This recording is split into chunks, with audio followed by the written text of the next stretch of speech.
I heard that Gabe's having an activity for $40 so teenagers can shoot them with a paintball. And I'm thinking some other people might want to get in on that. You know, that might be a good fundraiser for the teen camp next year. $40 for a teen to go to camp. We'll let you shoot Gabe.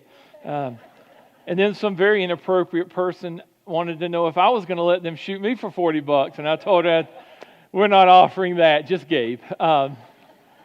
It's good to be back with you. My family and I took a couple weeks. My in-laws were nice enough several years ago to move from Wisconsin to about 3 hours south of my mom in South Carolina. So we take a couple weeks every summer, go see my mom and my family, and then go see my in-laws. And then you're that close to the beach, God's country, might as well visit while you're there. So we got to do that, and it's great to be back with you today. Appreciate Kyle and Andy doing a great job filling in the past few weeks. Next week, we're going to pick back up in our study on the Sermon on the Mount. But today, I just want to share with you just a thought that's been kind of running through my mind over the past couple weeks. I know it's been a difficult year. It's been a hard time in our nation. And as we see things continuing, and I want us to look in Hebrews chapter 12. But before we look in Hebrews chapter 12, I want to look at the end of Hebrews chapter 10 to get the context, because Hebrews 10 sets the context for 11 and 12. If you don't get 10, you're not going to fully grasp 11 and 12. And so at the end of chapter 10, the writer of Hebrews tells us this in verse 32, recall the former days when after you were enlightened, that is after you came to recognize the gospel, you came to see your sinfulness and recognize what God was offering you through Christ on Calvary, you endured a hard struggle with suffering, sometimes being publicly exposed to reproach and affliction, sometimes being partners with those so treated. For you had compassion on those in prison. You joyfully accepted the plunder of your property, since you knew you yourselves had a better possession in abiding one. Therefore now do not throw away your confidence. So he said, look, remember the former times. You were enlightened. You recognized the gospel. You recognized what happened. And you responded to that. And he said, and then you went through challenges and persecution and difficulty and suffering. And he says, now look, do not throw away your faith. You've been through this. Don't throw it away. And he says, which has great reward, for you have need of endurance. That word's going to come up again. He started off, you endured a hard struggle. You have need for endurance. So when you have done the will of God, you may receive what is promised. For yet a little while the coming one will come and not delay. But my righteous one shall live by faith. And if he shrinks back, my soul has no pleasure in him. And then he says, and he closes chapter 10 with these words, but we are not those who shrink back and are destroyed, but those who have faith and persevere and preserve their souls. He said, don't shrink back. We are not those who shrink back. And then he goes into Hebrews 11. And if you're not familiar with Hebrews 11, it's been called God's Hall of Faith chapter. He's going to go through in Hebrews 11 and talk about all these men and women of faith who were tested and tried and endured and trusted in God. And then after Hebrews 11, do you know what comes after Hebrews 11? 12. Great. We have several of you who are not educated in the South Carolina public school system. You can go from 11 to 12. And that was quick too. I'm impressed. Y'all are smarter than that first crowd. And then Hebrews chapter 12, he brings this. Therefore, since we are surrounded by so great a cloud of witnesses. Now, he's talking about here connecting this with Hebrews 11, all those people we've talked about. One thing a lot of times people mess up is I hear people use this and say, they're there, all these people in heaven are watching us run the race. They're not. I've got news for you. I'm not trying to hurt anybody's feelings, but Mama's not up in heaven watching you on earth. This year, 4 years ago, this last month, my dad went to be with the Lord. I don't think Dad's up in heaven watching us. You know what I think the people in heaven are so fully convinced in the greatness and majesty and splendor of God, they're not worried about earth. They know God's got this, so they're just going to enjoy heaven. And they're going to enjoy the glories and splendors and wonders of heaven. And they're going to let God worry about the stuff's going on. But a lot of us have this idea that earth is so much better than heaven, that people in heaven are consumed with earth. I don't think so. I think they trust God. And I think they're going to just enjoy heaven and let God worry about this. But they are witnesses, and we'll talk about them in a moment. So as seeing we have this greater cloud of witnesses, let us also lay aside every weight and the sin which clings so closely. And let us run, there's our word again, with endurance, with patience, with testing, the race that is set before us. Looking to Jesus, the founder and perfecter of our faith, who for the joy that was set before him endured the cross, despising the shame, and is seated at the right hand of the throne of God. Father, I come before you today and pray you would just be with me for the next few moments as I speak. Give me clarity, give me wisdom, give me power. Pray you would give me your love and your spirit to flow through me as I speak. And I pray, Lord, that you would help us to examine our hearts and lives and minds in light of your word today, that we might hear your word and that we might respond. In Christ's name we pray. Amen. Several years ago, when we lived in South Carolina, one of my friends I played basketball with on Monday nights told me I needed to do a mud run with him. The Navy base where he was the commander right near our church, they did a 4K mud run. It's like 3.2, 4.2 miles, something like that, a mud run. Now, in case you can't figure out, they call it a mud run for a reason. So we ran this and we started off and we started running.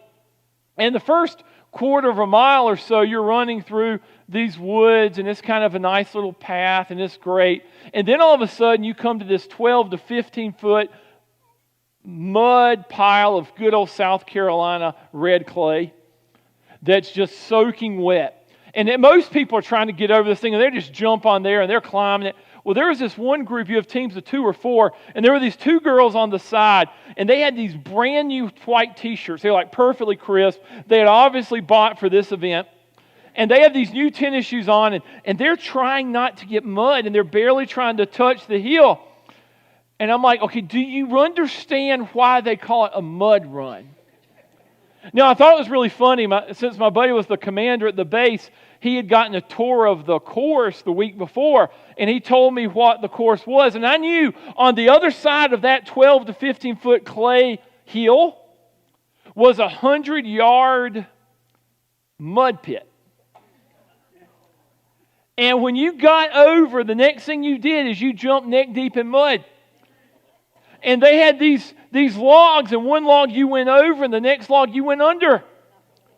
And that was one of the less muddy parts of the course. And you know, my curiosity and my competitiveness were struggling. Part of me says, I want to win this race as quick as we can. Part of me wants to see what these girls are going to do when they come over that hill and see that mud pile. And I thought, you know, somewhere along the line, these girls missed it. You would think the title they're saying mud run might have clued there in, there's mud. Or they could have realized that the starting line and the finish line are right there together. And when you're starting, other people are finishing. And you know what? Everyone that finished looked the same. It did not matter what color your shirt was when you started the race. Everyone's shirt was the same color. It did not matter what color your pants or your shoes were when you started the race. Everyone finishing the race, shirt and shoes were the same color. Good old Carolina mud. And you know what? It didn't matter what color your skin or your hair was when you started the race. Everybody looked the same finishing the race. And you know what? Somehow those girls did not compute. This is a muddy race. And you know what? I think sometimes a lot of people, when it comes to faith, have misunderstood what the Christian life is. And the writer of Hebrews wants to bring this into clear focus. We're running a race. And there's several things that he tells us here that I want us to look at today. First of all, let's define some terms. The word run in the Greek there means to go quickly, to make progress. The word patience means cheerful and hopeful endurance. Now this is important. You do not have to endure something you enjoy. Now, we've seen 3 times already, and we're going to see a fourth, over the course of about 5 or 6 verses. We're told that we need to endure, we need to have endurance. You do not endure things you enjoy. If you ask someone, hey, have you been to a restaurant? And they said, yeah, how? And you say, how was it? And you say, well, I endured it. That's not a great advertisement. If you go on a date with a girl and someone asks her, hey, how was your date? And she says, well, I endured it. Your chances of a second date are not great.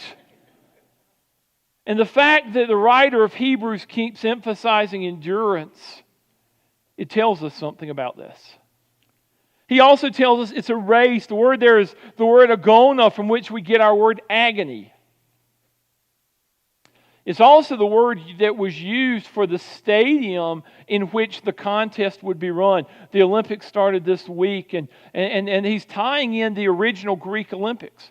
They would compete in these agonas, these stadiums, these arenas. And so when he's talking about the race, he's saying this arena in which God has designed for you to display your faith. Now, so what we have is we're running a race.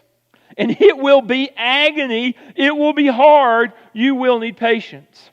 So this tells us 2 things right up front that we need to understand. Because the first thing we have to do is we have to embrace the race. If you're taking notes this morning, first thing you have to do is embrace the race. Embrace the fact that God is calling us to run a race. And the first part of this, we're told, is the Christian life is a sprint, not a marathon. It's going to take endurance. It's going to take patience. This is not something that's going to be over short period of time. This is length. This is hard. This is going to take endurance. The second part of this is that not only is it a marathon, it's a marathon with obstacles. It is an obstacle course. You're going to face hardship. You're going to face challenges. There are things you're going to have to overcome in this race that God has called you to. See, many people do well until they find out things will not end quickly or always go smoothly. I've had a number of people going through challenging times, or people wanting to go into ministry, and God's preparing them, and they'll say, how long will it take for me to get prepared? And I always say, I can answer that. They really said, what will it take? I said, it is going to take a lot longer than you want, and it is going to be a lot harder than you think. This is an endurance. This is an obstacle course. And see, many people start off and then they get tired and then things get hard and they turn their back on God. They did not grasp the fact that they were being called to run a race. You see, compared with a journey or a pilgrimage, a race is different. Now, there's some things in common. People on a journey and people on a race are both going somewhere. They're both headed in a direction. They're both moving, progressing to an end. But the metaphor of a race underscores another idea, and it is the idea of pace and effort. See, a person on a journey can go at leisure. A person on a journey can afford to be sidetracked. We were down in Savannah, Georgia, while we were on vacation. Went down there, and there's a downtown Savannah, and we were just walking through there, and we were heading back to the car, and one of my girls saw there was a store there that was giving free samples of cookies. And so they said, hey, can we go in and get free samples? Who doesn't like free samples of cookies, right? So we went in and got free samples of cookies, went a little bit longer, and there was a store, and someone said, hey, can we go look in there? And they went and looked in there. It was fine. We were on a journey. But you know what? People on a race react differently. When they run a marathon through that same area of town, a person trying to win the race doesn't stop for free cookies. The traveler does. The racer does not. The racer does not stop in the middle of his race to look for trinkets. And see, Paul's telling us the Christian life is a race.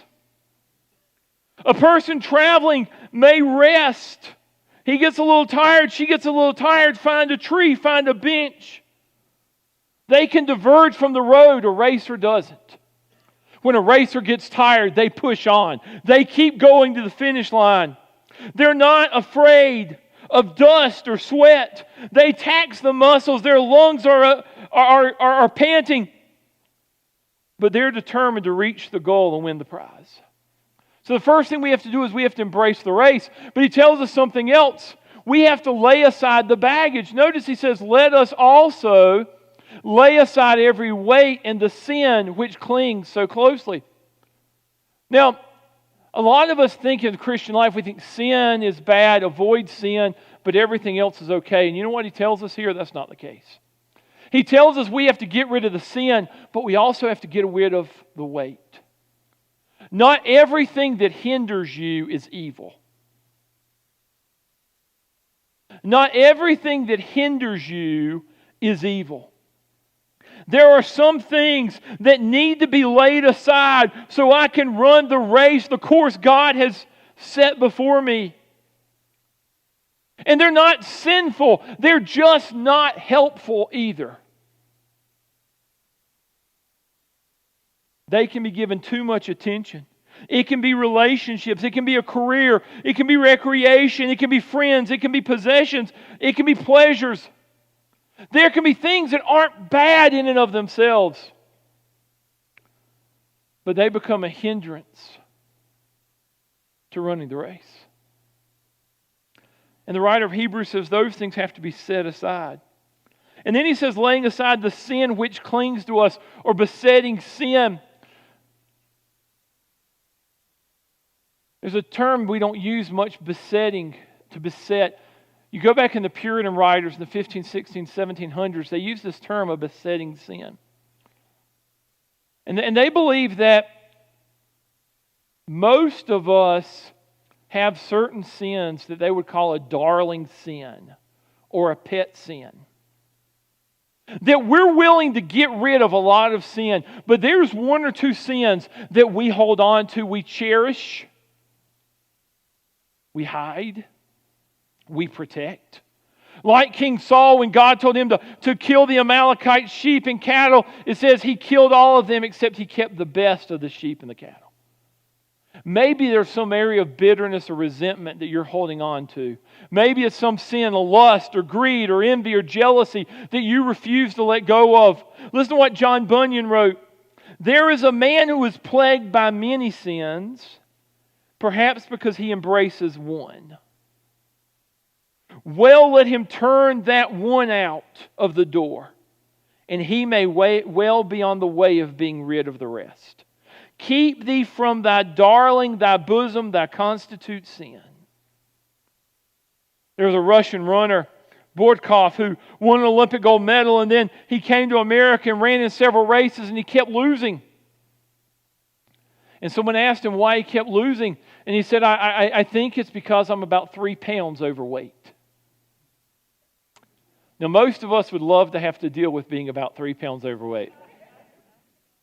But you know what? He realized that had become a hindrance to being able to run the race. Let me ask you a question. What is it, what weight is it that's holding you from running the race God has called you to? Is there a sin that you've cherished? And you know what? Sometimes what happens, we hold on to these sins of our heart for so long that we don't know who we would be without them. Anger, bitterness, greed, they become sins that become defining for us. And the writer of Hebrews says we have to let those aside. In fact, he says we have to lay aside, we have to put down those sins. Maybe it's not a sin. Maybe there's just something else that you've allowed to take so much time and energy and attention that you're not able to win the race God's called you to. And so I want to challenge you, what is it that you're struggling with?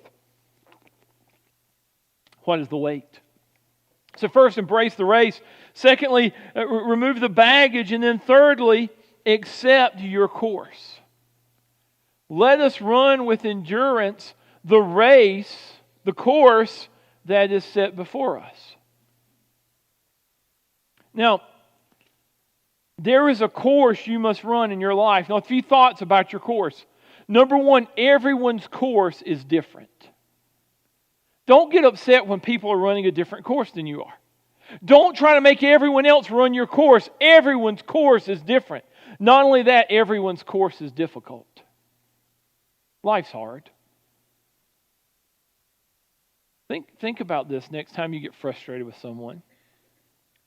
That person's running a rough race. That person's running a difficult course. See, the problem we have is I'm well aware of the obstacles I face. I'm often not aware of the obstacles someone else is facing. But you know why I can be sure of? Everyone you face, everyone you encounter is running a rough course. We were driving out to South Carolina and we stopped at a hotel, and when we got there, our bathroom was not clean, and I called down to the front desk and I asked the guy, and the guy came up and he said, he said, I'm sorry. He said, I've worked 24/7 for over a month. He said, I can't get enough people to come and work to clean rooms. Nobody wants to work. And I thought, I was frustrated because our room wasn't clean. And after hearing him, I thought, you know what? This man's running a rough course. I need to be kind to him. And I think a lot of times if we would just grasp that, everyone you meet is running a hard race. Just because I don't know the obstacles they're facing doesn't mean they're not facing obstacles. Let's remember that. Everyone's course is different. Everyone's course is difficult. Everyone's course is determined by God. See, notice what that says there? It says the course that is set before us. It's set there. It's put there. God chooses your course. You do not get to choose your course. You only get to choose how you will run your course. And so I want to challenge you, run the course set before you. Don't look around wishing you had another course. Don't waste your time comparing your course to the course of others. Run the course set before you. Many people waste their life dreaming of someone else's race. Often we want to compare the hard parts of our course to the easy parts of someone else's. God has laid the course for your life and mine. Run the race set before you. Not only that, run the race that is set before you. I'll be honest with you, I struggle with this part. You know what I keep doing? I keep wanting to run the race behind me. I keep looking back to that race I ran last week or last month or last year or 10 years ago, and I see now I did not run it well. And I keep wanting to go back and rerun that race, but I can't rerun that race. God is not calling me to go back and rerun that race. You say, Pastor, I fell, I messed up. I know. Get up and run the race that is set before you today. Don't let yesterday's failures keep you from running the race before you today. And the writer of Hebrews says, run the race that is set before you. That's the race God wants you to focus on. Yes, I can learn from my past. Yes, I can look at my mistakes and learn how to run better. But that's where it should stop. Don't allow Satan to keep beating you up over yesterday's failures. Don't spend your life looking back. Do you know what happens when you run looking back? You fall in today's race as well. And what he tells us to do is run the race set before you. Not only that, don't look back. Don't look for the course you hope is coming up. There are a lot of people, they don't want to be where they are. And they keep thinking, as soon as I get out of this situation. It's the teenager who keeps thinking, as soon as I get out of mom and dad's home, then I'll run the race. And it's the college kid who says, right now I'm in college, things are good, I'm going to have fun, and when I get out, then I'll get serious and I'll run the race. And it's the single person who says, as soon as I get married, then I'll get serious about running the race. But right now I've got to find a husband or a wife.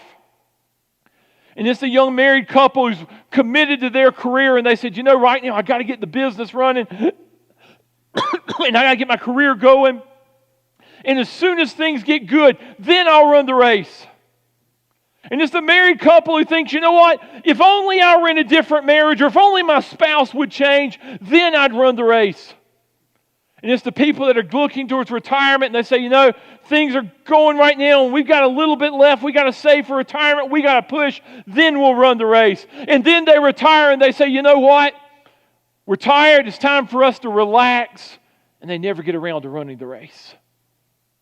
And you know what the writer of Hebrews is telling us, what God is telling us, is that we are called to run the race that is set before us. Run it now. That race, that course.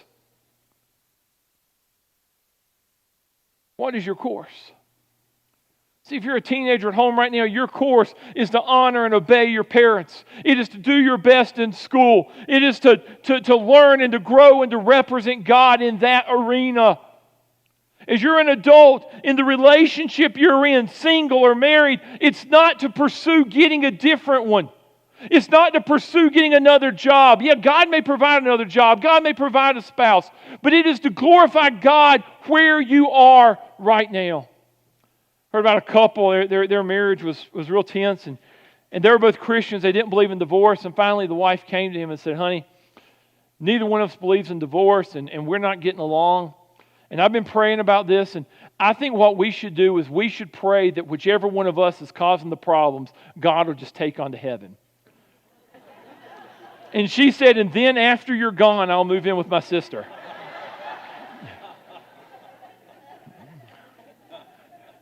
It is so easy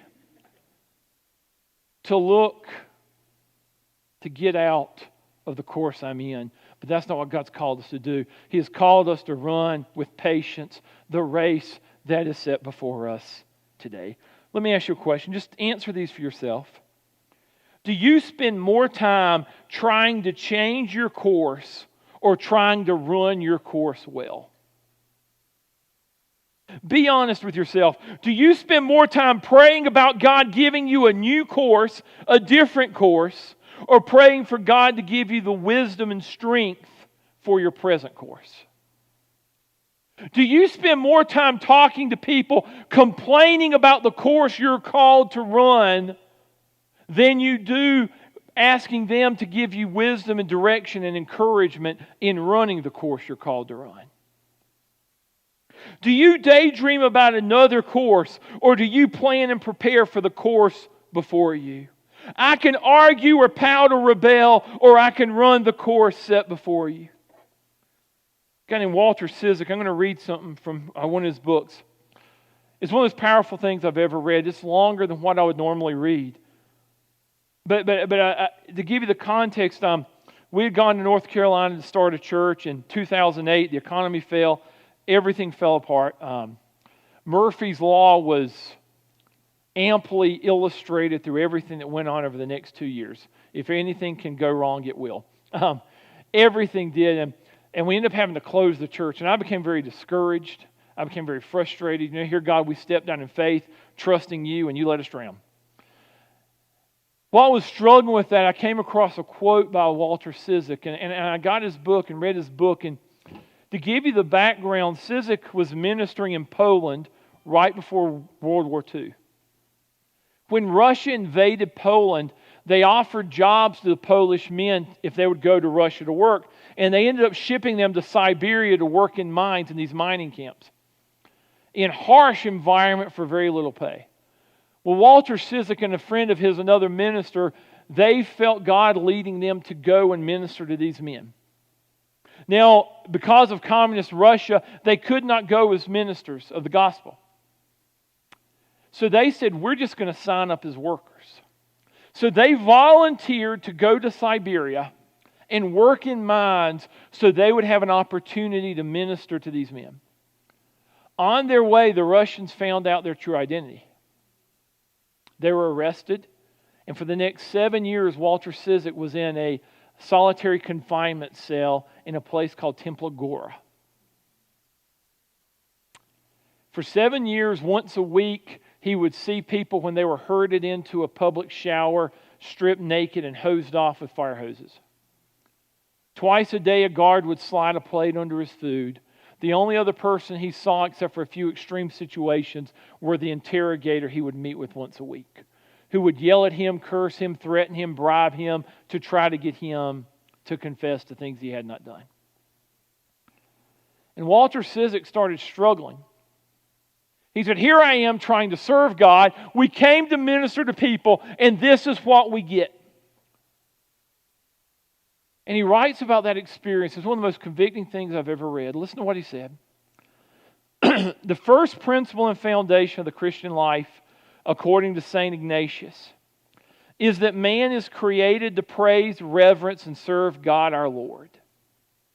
How often had Nestrov and I heard these words, read those statements, prayed and meditated over them, and yet under the pressure of the circumstances at Temple Agora, we had forgotten them. We had accepted them as abstract principles of the spiritual life, but they had not become a part of our daily lives. At least they had not been so far as operative in our approach to life and our dilemma at Temple Agora. If they had been, we would have understood much earlier that our sole purpose at Temple Agora, as in our whole life, was to do the will of God. Not the will of God as we might wish it, or we might have envisioned it, or as we might have thought it in our poor human wisdom it ought to be. But rather the will of God as God envisioned it and revealed it to us each day in the created situations which He presented us. His will for us was the 24 hours of each day. The people, the places, the circumstances He set before us. Those were the things God knew were important to Him and us in that moment. Those were the things upon which He wanted us to act. Not out of any abstract principle or out of any subjective desire to, quote, do the will of God. No, these things, the 24 hours of this day were His will. Did you get that? The 24 hours you find yourself in today, that is God's will for your life. He goes on. We had to learn to recognize His will in the reality of the situation and act accordingly. We had to learn to look at our daily lives, at everything that crossed our path each day with the eyes of God. Learn to see His estimate of things, places, and above all people. Recognize that He had a goal and a purpose in bringing us into contact with all these things and these people, and to strive to do always His will in every hour of every day and every situation in which He had placed us. For what other purpose had we been created? For what other reason had He so arranged it that we should be here, now, in this hour, among these people? To what other end had He ordained that our being here, if not to see His will in these situations and strive to do what He wanted, the way He wanted it, as He would have done it, for His sake, that He might have the fruit and the glory? And then listen to what he said. Our dilemma came from our frustration at not being able to do what we thought the will of God ought to be in this situation. See, that was my problem in North Carolina. I had in my mind what the will of God should have been for our church plant. And I got really frustrated because it was not going the way I thought God's will should go. I mean, who in the world did God think He was to work things out differently than I wanted Him to? And you know what? I'm not the only one with that frustration. How many people are frustrated because our marriage is not going the way we might like? Our family is not going, our finances, our job, our country. And rather saying, this is the stadium, this is the race that God has set me. My health may not be going the way I want. This is God's will. And then he closes with this. He said that ultimately we come to expect God to accept our understanding of what His will ought to be and help us fulfill that. instead of learning to see and accept His will in the real situations in which He places us. The simple soul who each day makes his morning offering of all the prayers, works, joy, and suffering of this day, and then acts upon it by accepting unquestionably and responding lovingly to all the situations of that day as truly sent by God. The plain and simple truth is that the will of God is what He actually wills to send us each day. The temptation is to overlook these things as God's will. I know that's long, but do you get what He said? What would happen if I see the day that I face today, the family I'm in, the work I'm in, the people around me, the health and the financial condition I'm in, those are God's will. That is the stadium in which He is calling me to display my faith. You say, well, Pastor, I'm tired, I'm struggling, I'm worn out. I've stumbled over the obstacles. Where in the world do I find the strength to move on? I'm glad you asked.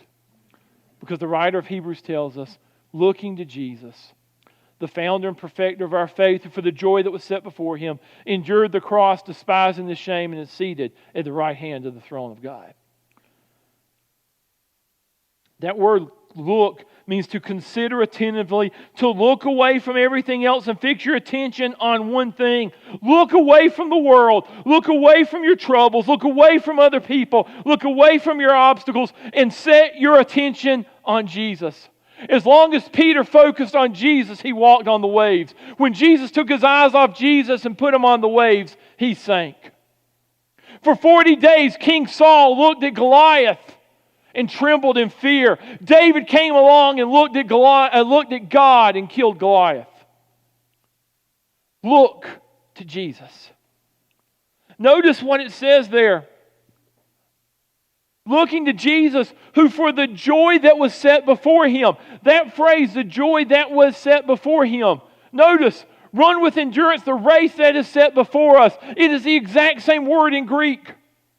Jesus didn't just look at the race and the agony and the obstacles. He saw the joy. Here's what happens. So often we miss the joy in life. We see the difficulties other people bring and we stop looking at the joy they bring. We miss out on the goodness God gave. One of my daughters shared with me a quote this week. It said, did you have a bad day or did you have a bad 20 minutes that you let ruin your day? I didn't like her sharing that with me. Did you have a bad day or did you have a bad 20 minutes you let ruin your day? I look in America. We have so many people that are so negative about America. I understand everything is not going the way I'd like. But you know what? There's still no nation in the world I'd rather live in. And you know what? So many Christians are so negative about what they don't like that they don't enjoy what they can enjoy. They miss out on the joy around us. When was the last time you celebrated the joy? Do you know there are people all over the world that would love to be able to do what you and I are doing right now? To worship freely in an air-conditioned building, in chairs. That's luxury.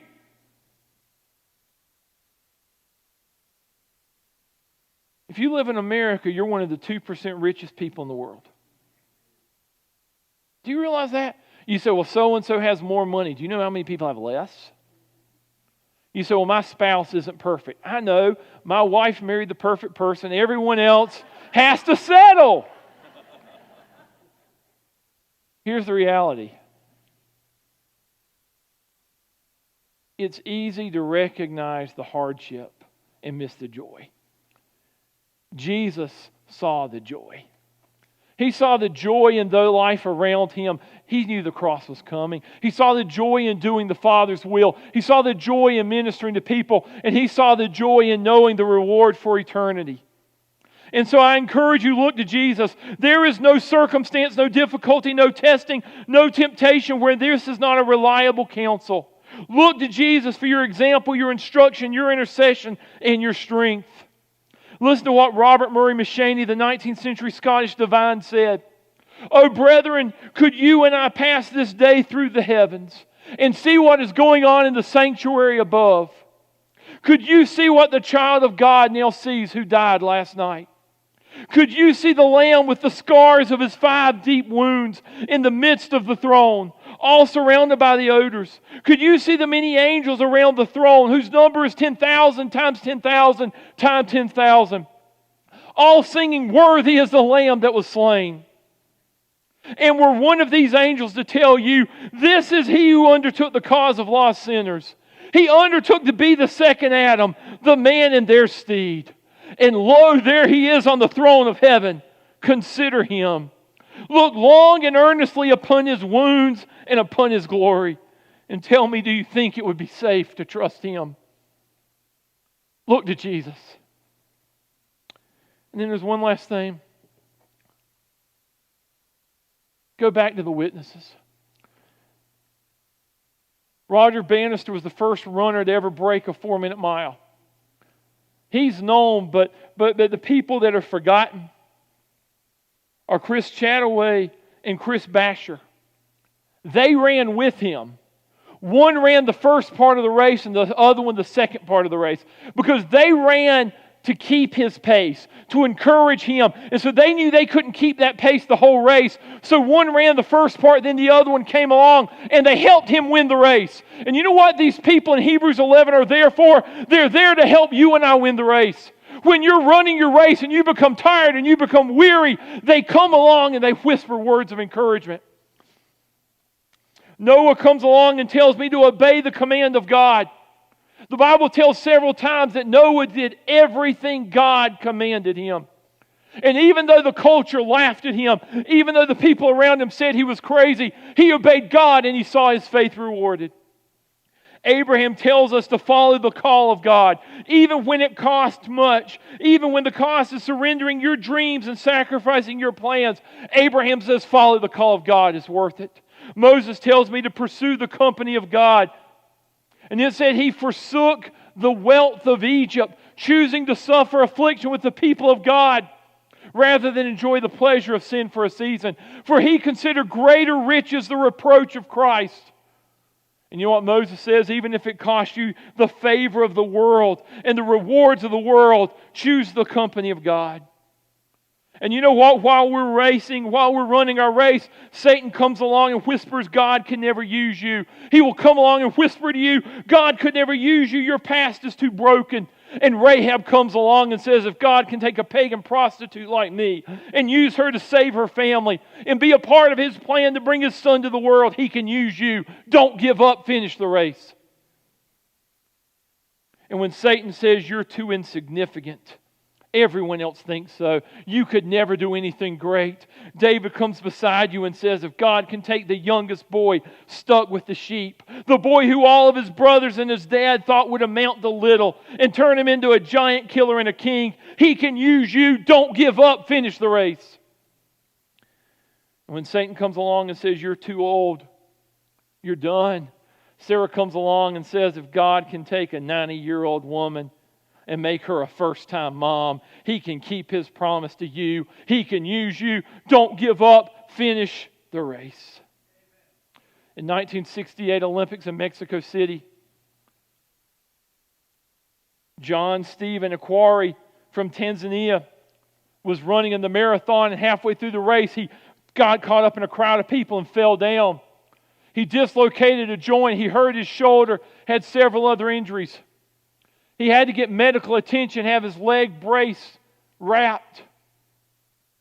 Over a quarter of the marathon runners did not finish the race in that high altitude of Mexico City. Everyone expected that he would be the 18th person to quit. The marathon runners ran. The marathon was wrapped up. The other events went on. Night fell. And an hour later, which is an eternity in marathon time, word came that one other runner was approaching the stadium. Most of the fans had already left. A news team went out to film John limping along. as he continued the race. Someone asked John, they said, why didn't you just get a ride back? You had no chance of winning. Listen to what John Stephen Aquari said. My country did not send me 5,000 miles to start a race. My country sent me 5,000 miles to finish the race. Maybe you've fallen down. Maybe you've slowed down. Maybe the obstacles have been hard. May I tell you something? Your God did not send you 5,000 miles. He did not send you from heaven to start a race. He sent you to finish the race. Run the race that God has set before you. Don't quit. Don't give up. Don't stop. Maybe you're going to have to spend part of your time limping. Maybe there are times your pace is going to be slower than it was at other times of life. Embrace the race that God has set before you. Glorify God in your life today. Run with patience the race set before you. Finish the race. Father, I come before you today. I thank you for your blessings. I thank you for your word. I thank you for the people here today. And I just pray, Lord, you would help us as individuals, help us as a church, that we would run with patience the race set before us. This is the world you've called us to reach. Not the world that existed 75 years ago. Today, help us, Lord, to live for you today. And Lord, I know there are people today that are struggling here, and pray during this time of invitation, if we can encourage them, we'd love to. Pray this in Christ.